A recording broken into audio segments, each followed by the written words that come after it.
علیہ السلام نے ارشاد فرمایا، حضور فرمانے لگے جس گھر میں اللہ کا ذکر ہوتا ہے وہ گھر زندوں کا ہے، اور جس گھر میں رب کریم کا ذکر نہیں ہوتا وہ گھر زندوں کا نہیں ہے۔ گھر نا ہم نا کتابوں میں پڑھتے ہیں کہ ایک بزرگ کہتے ہیں، حضرت فضیل بن عیاض کہتے ہیں کہ میں ایک گلی سے گزر رہا تھا تو گھر کے اندر کسی قاری صاحب نے قرآن کی آیت پڑھ دی، ولی من خاف مقام ربہ جنتان، میں تے میرے کانوں سے ٹکرائی تو اللہ نے میری کایا ہی پلٹ دی، میں توبہ کر گیا۔ اب گھر کے اندر سے آواز آئے تو صحیح نہ تلاوت کی، پر اندر سے آواز آتی نہیں ہے، ڈیک بجنے کی آواز آتی ہے، یا ٹی وی چلنے کی آواز آتی ہے، یا دھوم مچانے کی آواز آتی ہے۔ عبادت کا وہ جو خاص شوق تھا، وہ جو حسن تھا، وہ جو توانائی تھی، وہ جو بات تھی۔ ایک جگہ پہ ہم بیٹھے تھے تو وہاں ایک صاحب آئے اور انہوں نے آتے ہی کہا کہ مہربانی کریں ذرا مجھے مصلی دے دیں، میرے نہ کچھ نفل رہ گئے۔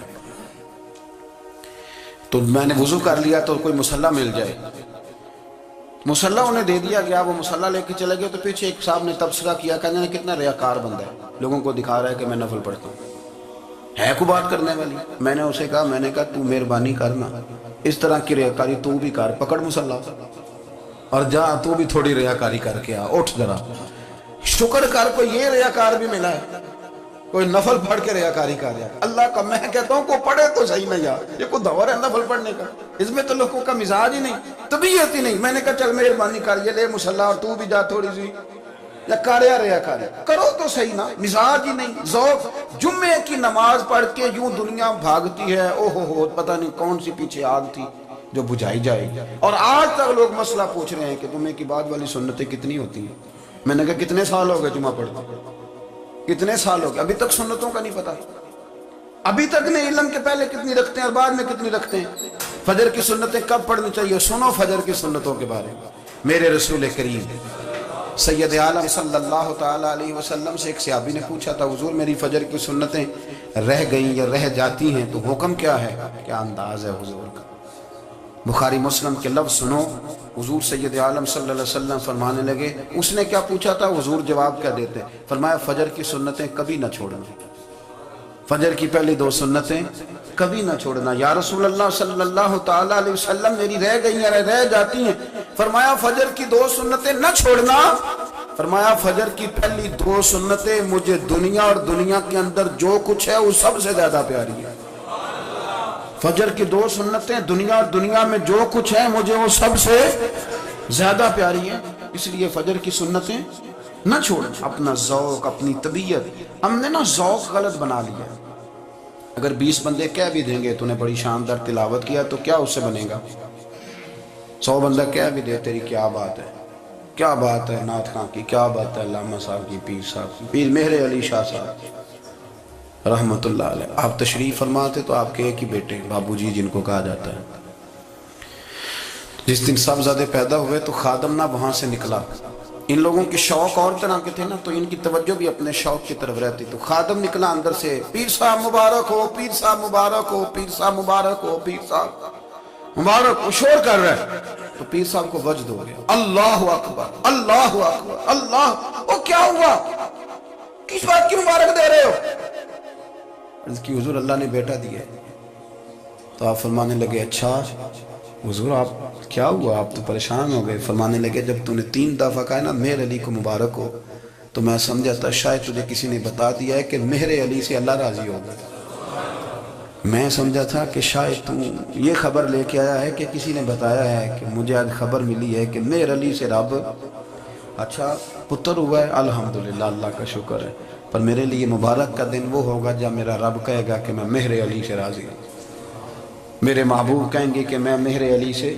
آپ بات کو سمجھیں، شوق ہی کسی اور طرف تھا، دل ہی کہیں اور لگا ہوا تھا، طبیعت ہی کہیں اور مائل تھی۔ کوئی وظیفہ پوچھتے تھے تو پڑھتے تھے وہ لوگ، کچھ اللہ انہیں بتائی جاتی تھی تو کرنے کا ذوق رکھتے، طبیعت تھی، قائل تھے۔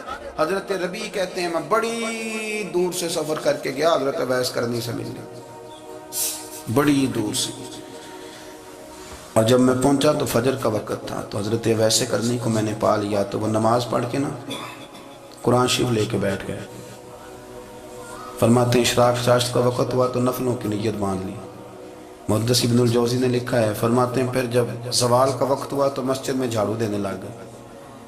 ظہر کی نماز پڑھ کے تو عصر کی تیاری تک وہ مسجد میں بیٹھے رہے، اور میرے نبی پاک علیہ السلام نے فرمایا جو نماز کے انتظار میں بیٹھا ہو وہ نماز ہی میں ہے، وہ نماز ہی میں ہے۔ فرمایا میری دنیا، میری امت کی جو رہبانیت ہے نا وہ اتنی ہے کہ نماز کا انتظار کرے، اذان کے بعد نماز کا یہ راہب ہے، یہ اس وقت چھوڑ کے بیٹھے ہیں سارا کچھ۔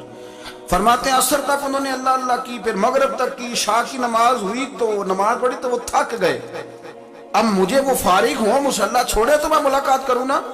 یہ آپ حیران نہ ہو کہ اتنی دیر بندہ کیسے اللہ اللہ کر، ہم نے کی نہیں نا اس لیے ہم پریشان ہیں، جو عادی ہوتے ہیں وہ کر بھی لیتے ہیں، وہ یہ کام۔ میری بات بھی سمجھ آ رہی ہے؟ جب جاتے ہو کسی دفتر میں تو 8 گھنٹے کھڑے رہ لیتے ہو نا، مجبوری ہوتی ہے تو کھڑے رہا جا سکتا ہے۔ پاسپورٹ کا دفتر، بولیے امیگریشن کی لائنوں میں، اور میں نے تو امبیسیوں میں بندے 12 گھنٹے پہلے جا کے کھڑے دیکھے، رہ لیتے ہیں کھڑے۔ تو اگر ان کاموں کے لیے رہا جاتا ہے تو اللہ رسول کے لیے بھی کھڑے رہا جا سکتا ہے۔ تو فرمانے لگے کہ جب عشاء کی نماز کے بعد آخر انسان سے تھک گئے، نیند کا غلبہ ہوا تو تھوڑی ایسے آنکھ بند ہوئی تو کھلی تو رونے لگے۔ حضرت اب ایسے کرنی، رو کے کہنے لگے مالک مجھے غافل تو نہ کر، ابھی میں نے کیا بھی کچھ نہیں، دن ختم ہو گیا، کوئی نفل نہیں، کوئی اللہ اللہ نہیں، اللہ مجھے غافل نہ کر، میری مدد فرما۔ فرماتے ہیں جب وہ روئے تو میرے ساتھ جو شخص تھا میں نے کہا اٹھو چلیں، کہنے لگا حضور ملنا نہیں، فرمایا جو میں لینے آیا تھا وہ مجھے مل گیا، جو میں ان سے سیکھنے آیا تھا وہ مجھے نصیب ہو گیا، اب اور میں نے کیا لینا، ختم ہو گئی بات، اٹھو چلیں۔ اللہ کے بندوں نے حضرت ربیہ بن کعب اسلمی رضی اللہ تعالیٰ عنہ فرماتے ہیں، کہتے ہیں جب بنو قریظہ اور بنو نذیر یہودیوں کے ساتھ حضور علیہ السلام نے جنگ کا اعلان فرمایا تو وہ دشمن ہو گئے، ہمیں خطرہ تھا کہ وہ رات کو کہیں محبوب کو تکلیف نہ دیں، تو کچھ لوگ نا تلواریں لے کے نبی پاک کے دروازے پہ پہرے داری کرتے تھے۔ گن مین رکھنا حرام نہیں، اگر کسی کو واقعی خطرہ ہو تو اس کے لیے سنت بھی ہے۔ حضرت علی المرتضیٰ تلوار لے کے حضور کے گھر کا پہرا دیتے تھے۔ حضرت ربیہ بن کعب اسلمی رضی اللہ تعالیٰ عنہ فرماتے ہیں کہ رات میری ڈیوٹی تھی کہ میں حضور کے گھر کا پہرا دوں گا، تو فرماتے ہیں میں باہر سن رہا تھا، ساری رات ہی میرے نبی پاک نے اللہ کی تسبیح پڑھی، ساری رات، کبھی تسبیح، کبھی تحلیل، کبھی تحمید، کبھی تکبیر، ساری رات۔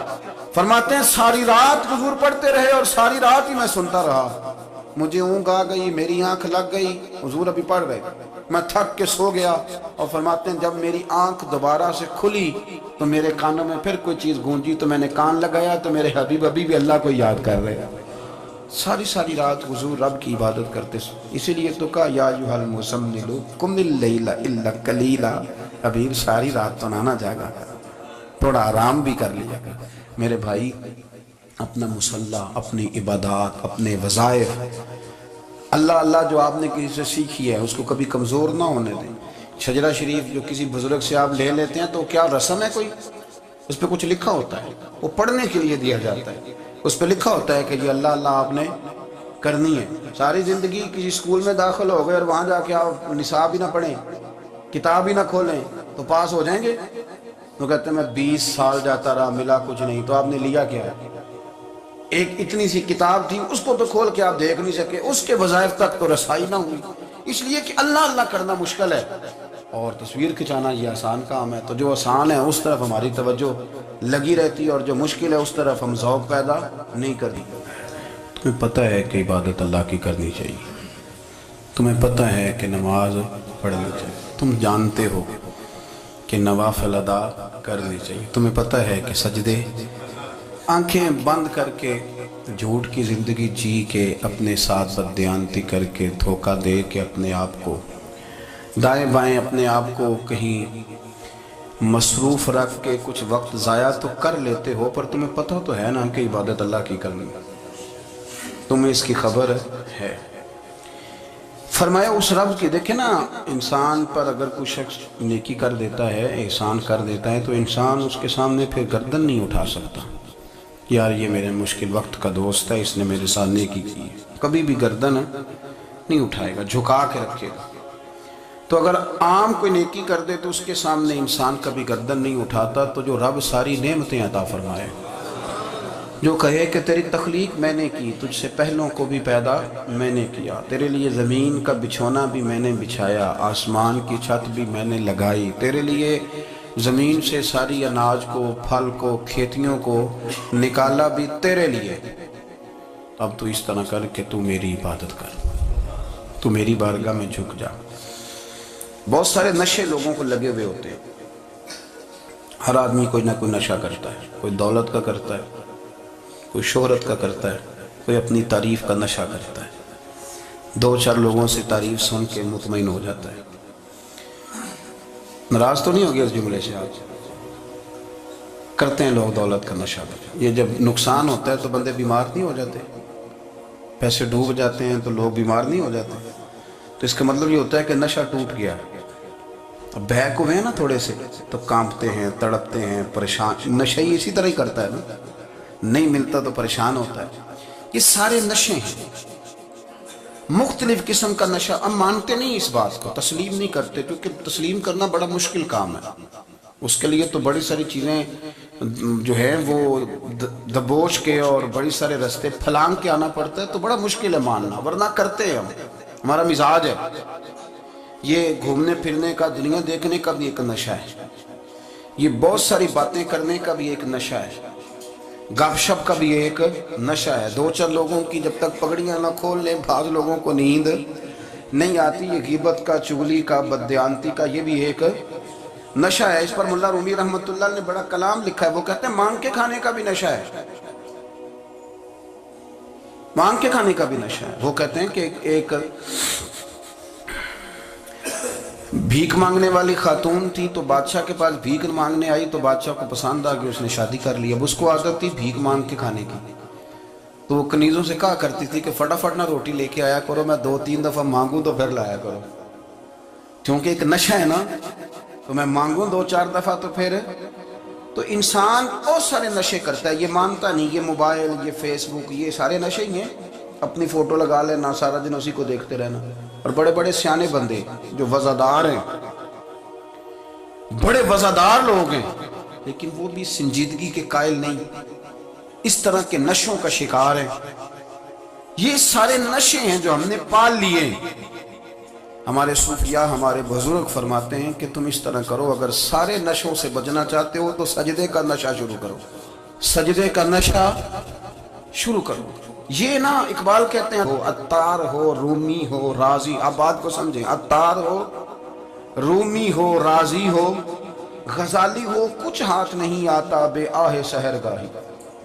کہتے بہت بڑا صوفی ہو جیسے فرید الدین عطار تھے، بہت بڑا تصوف کا امام ہو جیسے امام غزالی تھے، بہت بڑا تفسیر کا استاد ہو جیسے امام رازی ہو، عطار ہو، رومی ہو، رازی ہو، غزالی ہو، پر کچھ ہاتھ نہیں آتا بے آہ سحر گاہی۔ اگر سویرے اٹھ کے روتا نہیں نا اللہ کی بارگاہ، اگر تہجد نہیں نہ پڑھتا، تو کچھ ہاتھ نہیں آتا بے آہ سحر گاہی، پھر اس کو کوئی چیز نصیب۔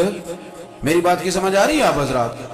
جب تک آپ سویرے نہیں اٹھتے، آپ اللہ اللہ نہیں کرتے، آپ کو نوافل کا چسکا نہیں، عبادت کا مزہ نہیں، فرمایا میری عبادت کرو، یہ شوق پیدا کرو، میں نے تمہیں پیدا کیا ہے۔ ہم لوگوں کے نشے، مختلف نشے، بڑا عجیب رنگ ہے۔ محفل کی صدارت کرنے والے بڑے پیر صاحب، بڑے القابات، خو بیچ میں سے بندہ تلاش کرنے سے بھی نہیں مل رہا، اتنے بڑے لقب ہیں اس کے، لیکن وہ سج سمر کے 2.5 گھنٹے بیٹھا رہا محفل میں، اور نماز کا وقت آیا تو اس نے مختصر سی پڑھی، وہ نکل گیا، ہلکے سے سجدے کیے۔ او اتنا بڑا عشق رسول، نعت کا، او ہو کیا بات ہے، اور عشق رسول کا بہت بڑا پیغامبر، بہت بڑا مبلغ، اور بیچارہ سمجھ ہی نہیں سکا کہ اللہ کے رسول نے فرمایا تو نماز پڑھ میری آنکھیں ٹھنڈی ہو جائیں گی۔ تو یہ نشے کے عادی تو ہیں پر حقیقت کے قائل نہیں۔ یہ بس ٹھیک ہے، خوابوں کی دنیا میں لوگ زندہ ہیں، پر جن کو یہ جو نشہ تھا نا عبادت کا، یہ میرے رسول پاک کی چاہت ہے، یہ میرے نبی کریم علیہ السلام کی۔ آپ دیکھیں نا حضور مہینوں جا کے غار حرا میں بیٹھتے، کیا وہاں تبلیغ کرتے تھے؟ کوئی کتاب لکھتے تھے؟ رسول کریم علیہ السلام مہینہ رہتے غار حرا میں، کوئی نہ مجھے دیکھے، کوئی نہ مجھے ملے، حضور یہاں کیا ہے؟ فرمایا میں اپنے رب کی عبادت کروں گا۔ نبی کریم علیہ السلام نے سجدوں کے ساتھ پتھروں اور پہاڑوں کو آباد کر دیا، سجدوں کے ساتھ۔ آپ کا سجدہ آپ کو بہت ساری چیزوں سے چھڑا لیتا ہے۔ یہ بہت ساری جگہوں سے جھکنے سے بچا لیتا ہے۔ صوفیاء اولیاء یہ کیا کرتے تھے؟ یہ سجدے کا ذوق ہی تو پیدا کرتے تھے، سجدے کا ذوق۔ شاہ عبدالعزیز دباغ رحمۃ اللہ تعالی علیہ اپنے مریدوں سے فرمایا کرتے تھے کہ اگر تم پکے نمازی بن جاؤ نا، تہجد گزار ہو جاؤ، تو میرے پاس آنا جانا چھوڑ دینا۔ عرض کی حضور کیوں؟ فرمایا میں تمہارے اور رب رسول کے راستے میں رکاوٹ نہیں بننا چاہتا، اب میرا مقصود ہے تمہیں وہاں تک پہنچانا، جب پہنچ گئے تو پھر میری ضرورت ختم ہو گئی۔ ہاں کبھی وسوسہ آئے، شک پیدا ہو، تکلیف ہو تو آنا، ورنہ میں نہیں چاہتا کہ میں رکاوٹ بنا رہا ہوں۔ تم اللہ اللہ کرو، اس مالک کو راضی کرو۔ میرے رسول پاک علیہ وسلم نے فرمایا بندہ اللہ کے سب سے قریب اس وقت ہوتا ہے جب وہ سجدے کی حالت میں ہوتا ہے۔ کس کے قریب ہوتا ہے؟ اللہ کے سب سے قریب ہوتا ہے، وہ بڑا نیڑے ہے رب کے، بڑا قریب ہے، اس لیے کہ وہ حالت سجدہ میں، وہ جب سجدے کرتا ہے نا اس کی بارگاہ میں جب جھک جاتا ہے۔ آپ ذرا سجدے کی کیفیت دیکھیں نا، زبان بھی یہاں ہے، آنکھ بھی یہاں ہے، کان بھی، عقل بھی ساری، اس نے سارا کچھ رکھ دیا سجدے۔ رسول اللہ صلی اللہ علیہ وسلم نے فرمایا کوئی انسان جس کے دل میں رائی کے دانے کے برابر ایمان ہے آگ میں داخل نہ ہوگا، اور کوئی انسان جس کے دل میں رائی کے دانے کے برابر تکبر ہے جنت میں داخل نہ ہوگا۔ ام المؤمنین حضرت عائشہ رضی اللہ تعالیٰ عنہا بیان کرتی ہیں کہ نبی کریم صلی اللہ علیہ وسلم کو جب غسل لازم ہوتا اور آپ سونا چاہتے تو آپ نماز والا وضو کر لیا کرتے تھے۔ رسول اللہ صلی اللہ علیہ وسلم جوتا پہننے، کنگھی کرنے، وضو کرنے اور اپنے ہر کام میں داہنی طرف سے کام کی ابتدا کرنے کو پسند فرمایا کرتے تھے۔